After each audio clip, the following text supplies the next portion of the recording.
11th 12th புத்தகத்தில் இருக்கக்கூடிய புணர்ச்சி விதிகளை பற்றி இப்போ பார்க்க போகிறோம். புணர்ச்சின்னா என்ன? சின்ன கிளாஸில் படித்த சேர்த்து எழுதுக பிரித்து எழுதுக தான். அதை மட்டும் மைண்டில் வச்சுக்கிட்டா நம்மளால் இதை ஈஸியாக படிக்க முடியும். இப்போ வாழை கூட்டல் மரம், அடுத்தது வாழை ப்ளஸ் பழம். சின்ன கான்செப்ட் தான். வாழை கூட்டல் மரம், வாழை மரம் அப்படியே சேர்ந்துடும், எந்த சேஞ்சஸுமே இருக்காது.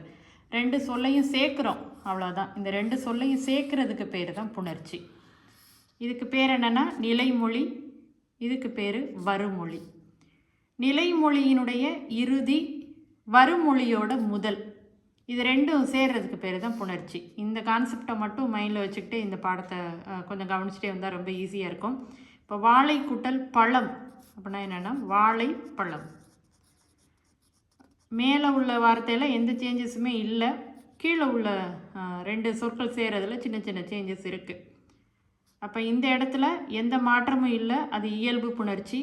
இங்கே கொஞ்சம் சேஞ்சஸ் இருக்குது அப்படின்னா அது விகார புணர்ச்சி. இல்லைன்னா சில இடங்களில் மாற்றம், அப்படியே சில எழுத்துக்கள் போயிருக்கும், சில எழுத்துக்கள் வந்திருக்கும். அதெல்லாம் எப்படி மாறும், என்னென்ன ரூலு, அதுக்கெல்லாம் அந்த ரூலெல்லாம் எப்படி இந்த மாதிரி வார்த்தைகளுக்குள்ளே அப்ளை பண்ணி பார்க்குறது அப்படிங்கிற விஷயத்த அடுத்தடுத்து பார்க்கலாம். இப்போ இந்த கான்செப்டை மட்டும் ஞாபகம் வச்சுக்கணும். புணர்ச்சின்னா என்ன? ரெண்டு சொல்லு சேரணும். நிலைமொழியினுடைய இறுதி, வருமொழியோட முதல். போன தடவை டெட் எக்ஸாமில் பார்த்தா தமிழ் பாடத்தை பொறுத்த வரைக்கும் எல்லாமே கிராமர் கொஸ்டின் தான். மேக்ஸிமம் கிராமர் கொஸ்டின்ஸ் தான் இருந்துச்சு. அப்போ பேசிக்காக இருக்கிற கிராமரை நம்ம கொஞ்சம் படிச்சிட்டோம்னா மற்ற கிராமர் படிக்கிறது, மற்ற கிராமரை செஞ்சு பார்க்குறது வந்து நமக்கு ரொம்ப ஈஸியான வேலையாயிரும். இப்போ புணர்ச்சின்னா என்னங்கிற விஷயத்தை மட்டும் நம்ம புரிஞ்சுக்கிடுவோம். ரெண்டு சொல் எடுத்துக்கிறோம். ரெண்டு சொற்களில் முதல் சொல்லோட இறுதி, அதாவது இதுக்கு பேர் நிலைமொழி, வரும் சொல்லோட முதல், இதுக்கு பேர் வருமொழி. இது ரெண்டையும் சேர்க்கறதுக்கு பேர் தான் புணர்ச்சி. எக்ஸாம்பிள்ல இருந்தே நம்ம ஸ்டார்ட் பண்ணிடலாம். இப்போ நீரோடைன்னு இருக்குது. இப்போ நம்ம இதை எப்படி பிரிக்கணுங்கிறது நமக்கு தெரியணும். நீர் ப்ளஸ் ஓடை, அதை பிரித்து கரெக்டாக பழகணும். வானம் எல்லாம், இதை எப்படி பிரிக்கணும்? வானம் ப்ளஸ் எல்லாம். குட். அதுக்கு அடுத்தது புகழெனின், இதை எப்படி பிரிக்கணும்? புகழ் ப்ளஸ் எனின். சூப்பர். நெக்ஸ்ட்டு புலனறிவு, இது எப்படி பிரிக்கணும்? புலன் ப்ளஸ் அறிவு.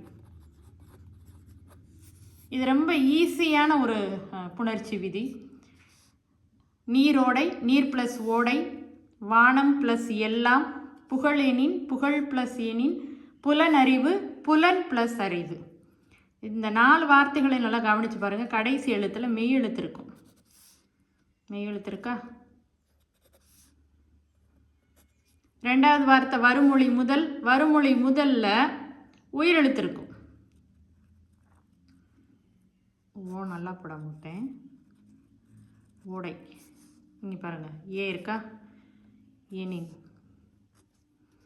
அப்போ நிலைமொழி இறுதியில் மெய்யெழுத்து இருக்கும், வருமொழி முதல்ல உயிரெழுத்து இருக்கும். இது ஒரு கான்செப்ட், இதை நல்லா ஞாபகம் வச்சுக்கோங்க. ஒரு சில இடத்துல இந்த மெய்யெழுத்து வர்ற இடத்துல முதல் எழுத்து குறில் எழுத்தாக இருக்கும். மொத்தம் ரெண்டு எழுத்து தான் இருக்கும். இப்போ எக்ஸாம்பிள் பாருங்களேன். வில் ஒடிந்தது அப்படின்னு ஒரு வார்த்தை இருக்குது. இதை எப்படி பிரிப்போம்?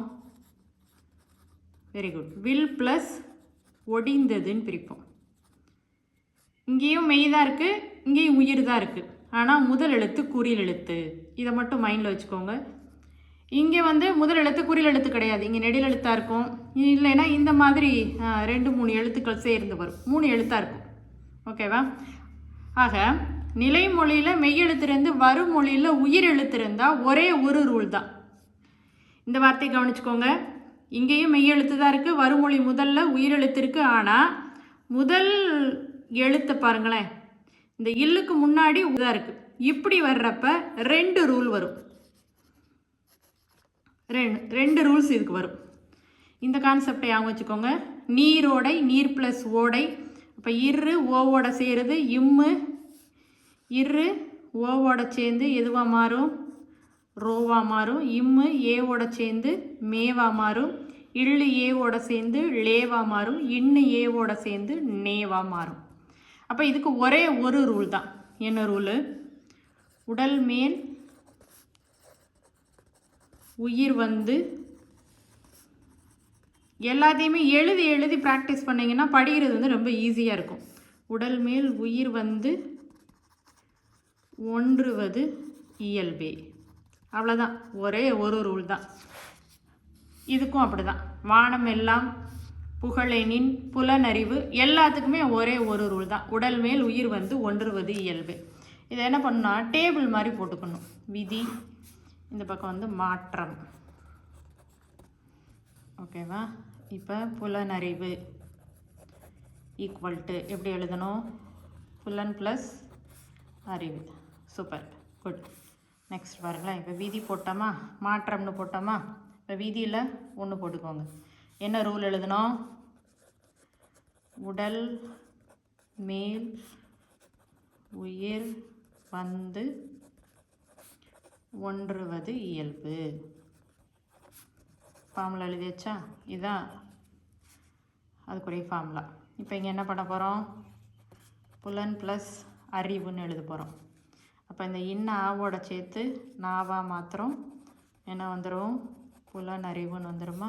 அவ்வளோதான், முடிஞ்சு. ஒரே ஒரு ரூல் தான். இந்த மாதிரி கிராமரில் ஒரு கொஸ்டின் வரும். ஃபஸ்ட்டு பேசிக்காக இந்த புணர்ச்சியை பொறுத்த வரைக்கும் நிறையா ரூல்ஸ் இருக்கும். இந்த ஒரு ரூல் இருக்கிறதெல்லாம் நம்ம புரிஞ்சுக்கிட்டோம்னா அடுத்து வரக்கூடிய மற்ற ரூல்ஸ் எல்லாம் நம்மளால் ஈஸியாக அப்ளை பண்ணி செய்ய முடியும். இப்போ இங்கே வந்து நான் 2 ரூல்ஸ் சொன்னேன். இந்த மாதிரி வார்த்தைகளை மட்டும் மைண்டில் வச்சுக்கோங்க. நிலைமொழி இறுதியில் மெய்யெழுத்து இருக்கும். வருமொழி அதே நிலைமொழி இறுதியில் மெய்யெழுத்துக்கு முன்னாடி ஒரே ஒரு குறில் எழுத்து தான் இருக்கும். இந்த வார்த்தைகளில் அப்படி கிடையாது. மெய்யெழுத்து இருக்கும், ஆனால் முன்னாடி வந்து இருக்கக்கூடிய எழுத்துக்கள் எல்லாமே மாறி இருக்கு பாருங்கள். இந்த 2 கான்செப்டை மட்டும் ஞாபகம் வச்சுக்கோங்க. இப்போ நான் ஒன்று மட்டும்தான் இதை நான் சொல்லியிருக்கேன். உடல் மேல் உயிர் வந்து ஒன்றுவது இயல்பே. உடலில் மெய்யெழுத்து மேலே உயிரெழுத்துக்கள் வந்து சேர்றது தான் ரூல். அப்படி தான் நம்மளுடைய தமிழ் மொழியே படைக்கப்பட்டிருக்கு. தமிழ் மொழியில் எழுத்துக்களினுடைய உருவாக்கம் அந்த மாதிரி தான் இருக்குது. நன்றி.